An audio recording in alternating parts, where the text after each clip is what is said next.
నమస్తే, welcome to Liya news. Media పత్రిక చేతిలో ఉంది కదా అని ఏది పడితే అది రాస్తే చెల్లుతుందా? అది ప్రజలు నమ్మే అవకాశం ఉందా?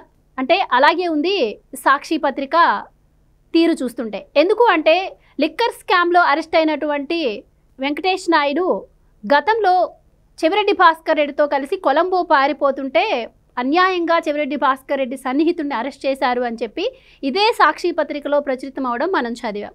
అయితే అదే సాక్షి పత్రికలో ఇప్పుడు చెవిరెడ్డి భాస్కర్ రెడ్డికి, జగన్మోహన్ రెడ్డికి, వెంకటేష్ నాయుడికి ఎటువంటి సంబంధం లేదు, వెంకటేష్ నాయుడు చంద్రబాబు మనిషే అని చెప్పి ఇప్పుడు రాస్తూ ఉన్నారు. సో అసలు ఈ రెండు నాలుకల ధోరణిని ఏ విధంగా చూడొచ్చు? సాక్షి పత్రికలో వస్తున్నటువంటి కథనాలతో ప్రజలను తప్పుదోవ పట్టించడం ఏంటి? ఇలాంటి విషయాలు తెలుసుకుందాం. మనతో పాటు ఉన్నారు ప్రముఖ రాజకీయ విశ్లేషకులు రాజేష్ అప్పసాని గారు.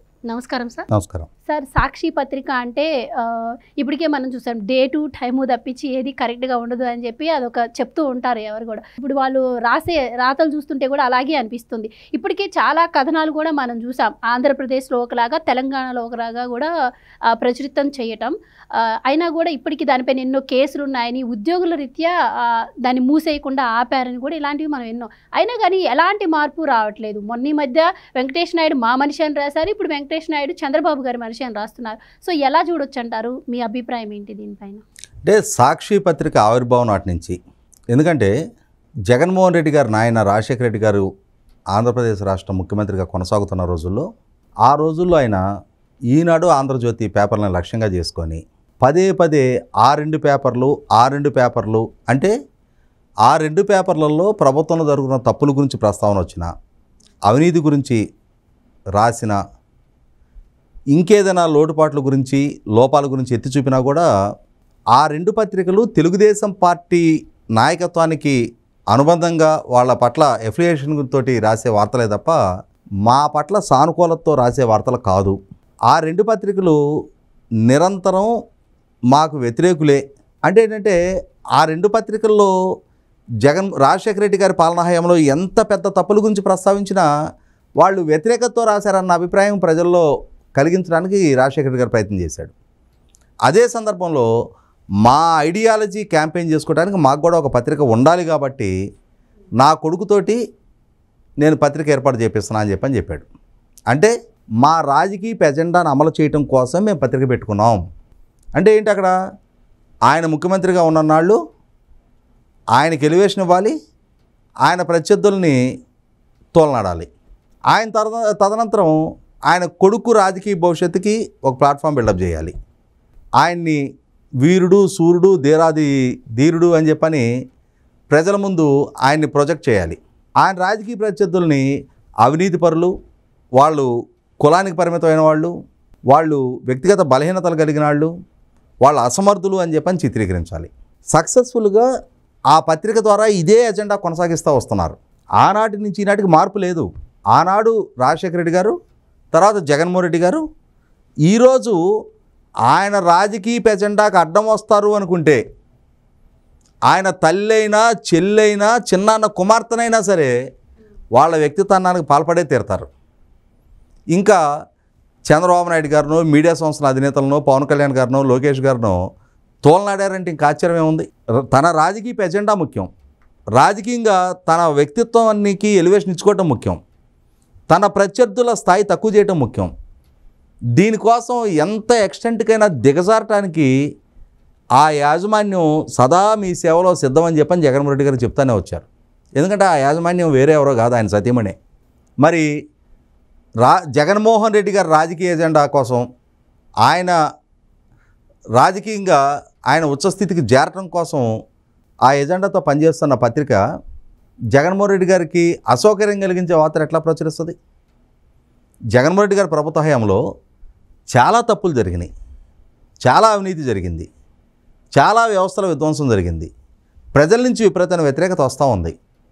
కానీ జూన్ 4 ఎన్నికల ఓట్ల లెక్కింపు జరిగేదాకా జగన్మోహన్ రెడ్డి గారి పాలన బ్రహ్మాండం, బజిగోవిందం అంటానే ప్రజల అద్భుతమైన తీర్పు జగన్మోహన్ రెడ్డి గారికి అనుకూలంగా ఇవ్వబోతున్నారన్న అభిప్రాయం కలిగించే వార్తలే రాస్తూ వచ్చారు. అంటే ప్రజల అభిప్రాయంతో వాళ్ళకి సంబంధం లేదు. అసలు ప్రజలతో వాళ్ళు ఇంటరాక్ట్ కారు. వీళ్ళు ఏమనుకుంటున్నారో, వీళ్ళు ఏం రాయాలనుకుంటున్నారో దాన్ని ప్రజల మీద రుద్దే ప్రయత్నం చేస్తారు. వాస్తవాలతో వాళ్ళకి సంబంధం లేదు, వాస్తవాలను వక్రీకరించి రాస్తారు. వాళ్ళ చిన్నాయన దారుణ హత్యకు గురైతే అది గుండెపోటుతో సహజ మరణం అని చెప్పని వాళ్ళే ప్రచారం చేస్తారు. మరుసటి రోజు పొద్దునకి నారాసుర రక్త చరిత్ర అని చెప్పని వాళ్ళే ప్రచురిస్తారు. ఎందుకంటే సహజ మరణంగా చిత్రీకరించాలనేది వాళ్ళ ఎజెండా. గొడ్డలతో నరికి చంపినా సరే దాన్ని మేము మెస్మరైజ్ చేసేసి మసిపూసి మారేడికాయ చేసి దాన్ని సహజ మరణంగా ప్రచారం చేయగలం అనుకున్నారు. ఆ ప్రచారం పెట్టుకుంటే అది హత్య అని చెప్పని బయటికి రాగానే దాన్ని ఆ పాపాన్ని తీసుకెళ్ళి పాపాల బరివాళ్ళలాగా చంద్రబాబు నాయుడు గారు కనిపిస్తున్నారు, ఆయన మీద మోసేయి. ఆ ఎన్నికల్లో 2019 ఎన్నికల్లో ఒక్క వివేకానంద రెడ్డి గారి హత్య కాదు, రాష్ట్ర రాజధాని మీద విషయం చిమ్మారు. పాలకుడుగా చంద్రబాబు నాయుడు గారి క్రెడిబిలిటీని ఇవాళ ప్రజల ముందు చర్చనీయాంశం చేశారు.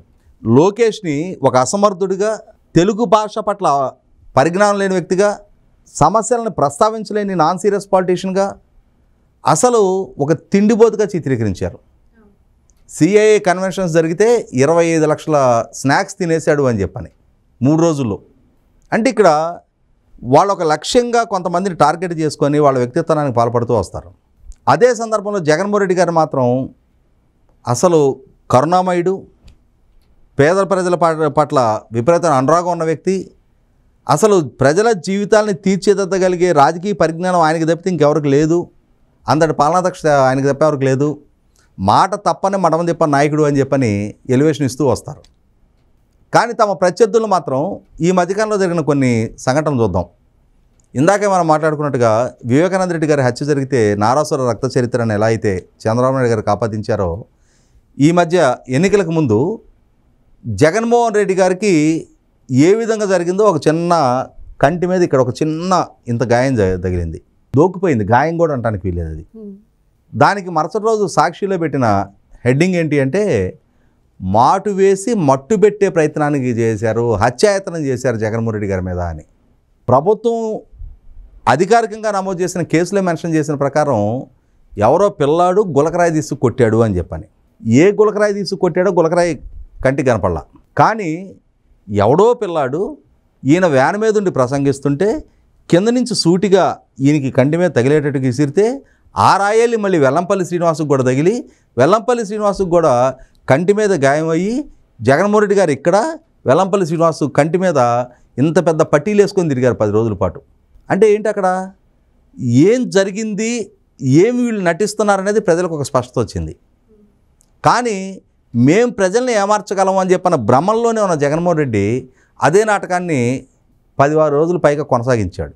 చివరికి వాళ్ళ చెల్లెలు వివేకానంద రెడ్డి గారి కుమార్తె డాక్టర్ సునీత గారు హెచ్చరించిన మీద పట్టి తీసేశాడు. కనీసం గాయం తగిలిన గీటు కూడా లేదు, అక్కడ మరక కూడా లేదు, మచ్చ కూడా లేదు. అంటే ఏంటి అక్కడ 100కి 100 పాళ్ళు ప్రజల్ని ఏమార్చే ప్రయత్నం చేశాడు. వాస్తవాలని ప్రజలకు చేరువు కానివ్వకుండా తన రాజకీయ ఎజెండాని మాత్రమే అమలుపరచడం కోసం దాన్ని ఆ పత్రికను వాడుకుంటూ వస్తున్నాడు. సో విలువలు లేని రాతలు ఆ పత్రికలో రాస్తున్నారని మీరు అంటున్నారు. కానీ జగన్మోహన్ రెడ్డి గారు బయటకు వచ్చిన ప్రతిసారి విలువలు విశ్వసనీయతతో రాజకీయం చేశాం మేము అని చెప్పి ఆయన చెప్తుంటారు. లేదు అంటే ఎల్లో మీడియా అని చెప్పి ఆయన ప్రచారం చేస్తూ ఉంటారు. మరి దీన్ని ఎలా చూడొచ్చు అంటారు? అంటే నేను అదే చెప్తున్నా, 2019 ఎన్నికలకు ముందు ఒక్క ఛాన్స్ పేరిట ప్రజలకు చేరువైనప్పుడు ప్రజలను ఆయన కన్విన్స్ చేయగలిగాడు. ఆ రోజు ఆయన ఏ ఆరోపణలు చేసినా ప్రజలను నమ్మారు. తన గురించి ఏ స్థాయి ఎలివేషన్ ఇచ్చినా, తాను మాట తప్పని వడం చెప్పని నాయకుడు అని చెప్పని ఏ స్థాయి క్రెడిబిలిటీ ఆపాదించుకునే ప్రయత్నం చేసినా ప్రజలు కన్విన్స్ అయ్యారు. కాబట్టి 2019 ఎన్నికల్లో ఆయన కూడా ఊహించిన మెజార్టీ ప్రజలు కట్టబెట్టారు. కానీ 5 సంవత్సరాలు పాలకుడుగా ఆయన చూసిన తర్వాత ఆయన ఎన్నికలకు ముందు చేసిన ఆరోపణలు ప్రజలకు గుర్తున్నాయి, ఆనాడు చేసిన వాగ్దానాలు ప్రజలకు గుర్తున్నాయి, ఆయన ఇచ్చిన మాటలు ప్రజలకు గుర్తున్నాయి, ఆచరణపూర్వకంగా ఆ మాట ఎంతవరకు నిలబెట్టుకున్నాడు అనేది ప్రజలు గమనించుకున్నారు. వీటన్నిటి నేపథ్యంలో 2019 నాడు ఏ ప్రచారానికి వాళ్ళు పాల్పడ్డారో 2024 ఎన్నికల్లో కూడా అదే ఓరాడు కొనసాగించారు. కానీ నాడు కన్విన్స్ అయిన ప్రజలు 2024 ఎన్నికల్లో ప్రజలు కన్విన్స్ కాలా. ఆనాడు సాక్షి వార్తలను, జగన్మోహన్ రెడ్డి గారి ప్రసంగాలను ఆలకించిన ప్రజలు 2024 ఎన్నికల దగ్గరికి వచ్చేప్పటికి యావగించుకోవటం మొదలయ్యారు. కాబట్టే జగన్మోహన్ రెడ్డి గారి క్రెడిబిలిటీ, ఆయన చెప్పుకునే పదే ప్రస్తావించే విశ్వసనీయత అనేది ప్రజలకి వాస్తవ రూపంగా అవి లేని వ్యక్తి జగన్మోహన్ రెడ్డి. ఆయన తన రాజకీయ స్వార్థం కోసం, తన పదవి లాలస కోసం ఈ వాగ్దానాలను చేస్తాడు తప్పితే నెరవేర్చే చిత్తశుద్ధి ఆయనకి లేదని రిలీజ్ అయ్యారు. అదే సార్, సాక్షి పత్రిక విషయానికే వద్దాం. మీరన్నారు నారాసుర రక్త చరిత్ర అని రాశారు అని చెప్పి. అలాగే లోకేష్ గారి గురించి కూడా రాస్తే ఆయన ఇప్పటికే కోర్టులో పరువు నష్టం దావా కూడా వేశారు దానిపైన. ఇవే కాకుండా ఆయన అధికారంలో ఉన్నన్ని రోజులు అంటే సర్క్యులేషన్ లేకున్నా కూడా 700 కోట్ల వరకు దానికి యాడ్స్ ఇచ్చుకున్నారు అని చెప్పి ఆరోపణలు కూడా ఉన్నాయి. దాని గురించి ఎంక్వైరీ కూడా జరుగుతుంది. సో మరి ఇంత జరుగుతున్నా కూడా ఇప్పటికీ మరి దానిపైన యాక్షన్స్ తీసుకోకపోవడం ఏ విధంగా చూడవచ్చు అంటారు? ఇక్కడ ఒకటి వాస్తవం, మీరు చెప్పింది చాలా అర్థవంతమైన ప్రస్తావన. అది ముఖ్యమంత్రి హోదాలో ఉన్న చంద్రబాబు నాయుడు గారు పత్రికా స్వేచ్ఛ ముసుగులో వాళ్ళు చేస్తున్న ఈ రాజకీయపు అరాచకాలని ప్రజలని ఏమార్చే ప్రయత్నం చేయటాన్ని, అలా ఏమార్చడం ద్వారా రాష్ట్ర భవిష్యత్తును పణంగా పెట్టడాన్ని కొంత సీరియస్గా తీసుకోవడం విషయంలో వెనకబడ్డారు. చాలా సీరియస్ యాక్షన్స్ ఆ పత్రిక మీద తీసుకొని ఉండాల్సింది. తన వ్యక్తిత్వానికి పాల్పడుతూ తనకి సంబంధం లేని హత్య కేసుని తనకు ఆపాదించిన రోజునే చట్టపరమైన చర్యలకు చంద్రబాబు నాయుడు గారు ఆ పత్రిక మీద ఉపక్రమించి ఉండాల్సింది. కనీసం ఇప్పటికైనా సరే ఎన్ఫోర్స్మెంట్ డైరెక్టరేట్ సీజర్లో ఉన్న సంస్థలవి. జగన్మోహన్ రెడ్డి గారు అక్రమాస్తుల కేసుల్లో అక్రమ పెట్టుబడులతో ఏర్పాటు చేయబడ్డ సంస్థలు అని చెప్పని ఎన్ఫోర్స్మెంట్ డైరెక్టరేటు జప్తులో ఉన్న ఆస్తులవి. అటువంటి సంస్థలు ఇవాళ ప్రజాస్వామ్యానికి గొడ్డలు పెట్టుగా మారుతూ ఉన్నప్పుడు, సమాజంలో విద్వేషాలు పెంచే ప్రయత్నం చేస్తూ ఉన్నప్పుడు, వ్యక్తిత్వానికి పాల్పడుతూ ఉన్నప్పుడు అవి బెయిల్ కండిషన్ వైలేషన్ కింద పరిగణించి సమాజంలో శాంతి భద్రతల విఘాతానికి వాళ్ళు ప్రయత్నం చేస్తున్నారన్న అంశాన్ని న్యాయస్థానం దృష్టికి తీసుకొచ్చి జగన్మోహన్ రెడ్డి గారు బెయిల్ కూడా రద్దు చేయడానికి ఆస్కారం ఉంది. అదే సందర్భంలో చాలా కేసులు విచారణ స్టేజ్లో ఉండగా ఆ విచారణ జరుగుతున్న వాస్తవాన్ని వక్రీకరిస్తూ, విచారణా సంస్థల క్రెడిబిలిటీని దెబ్బతీస్తూ, విచారణా సంస్థల అధికారులకి తప్పుడు ఉద్దేశాలు ఆపాదిస్తూ, తప్పుడు పొలిటికల్ అఫిలియేషన్స్ ఆపాదిస్తూ వాళ్ళ వ్యక్తిత్వాన్ని కూడా హననానికి పాల్పడుతూ ఉన్నప్పుడు, విచారణ తప్పుదో పట్టించే ప్రయత్నం చేస్తూ ఉన్నప్పుడు చట్టపరమైన చర్యలకు ఉపక్రమించే తీరాలి. వెంకటేష్ నాయుడు ఇవాళ ఈ వెంకటేష్ నాయుడు ఇష్యూలో కూడా ఇదే విధమైన తప్పుడు కథనాలు గతం నుంచి ఏ వరోడు అనుసరిస్తూ వచ్చారో అదే వరోడు ఇప్పుడు కూడా కొనసాగిస్తున్నారు. వెంకటేష్ నాయుడు చెవిరెడ్డి భాస్కర్ రెడ్డి అన్యాయుడు అని తెలుసు. చెవిరెడ్డి భాస్కర్ రెడ్డి ఒంగోలు ఎంపీగా పోటీ చేసినాడు, అతనికి మద్దతుగా అక్కడ ఇండిపెండెంట్ అభ్యర్థిగా పోటీ చేశాడని తెలుసు. చెవిరెడ్డి భాస్కర్ రెడ్డితో పాటు కలిసి శ్రీలంక పర్యటనలోకి ప్రయాణానికి సిద్ధమవుతున్న సందర్భంగా ఎయిర్పోర్ట్లో ఇరువురు కలిసి అరెస్ట్ కాబడ్డారని తెలుసు. అలాగే వెంకటేష్ నాయుడు ఈ 5 సంవత్సరాల జగన్మోహన్ రెడ్డి పాలనా హయాంలో ఇవాళ లిక్కర్ కేసులో ప్రధాన ఆరోపితులు ఎవరైతే ఉన్నారో వాళ్ళందరితో ఎప్పుడు ఎక్కడ ఏ సందర్భంలో ఎంత టైం కలిసి ఉన్నాడు అనే సాంకేతిక ఆధారాలు సిటు సాధించింది. ఇంకా అతనికి వేరే నాయకులతో ఉన్న ఫోటోలో ఇంకొకటి సాక్షిగా చూపించే ప్రయత్నం చేసి ఇవాళ లిక్కర్ స్కామ్లో మేము అమాయకులం ఆడి ముత్యాలం, చంద్రబాబు నాయుడు కక్షపూరితంగా మమ్మల్ని వేధింపులకు గురి చేస్తూ ఉన్నాడు, మా నాయకుల్ని వ్యవస్థలను చేతిలో పెట్టుకొని అన్యాయంగా అరెస్టులు చేస్తున్నాడని చెప్పని Jaganmohan Reddy victim card play చేసే ప్రయత్నం చేసినా వాస్తవం ఏంటనేది ప్రజలు రిలీజ్ అయ్యారు.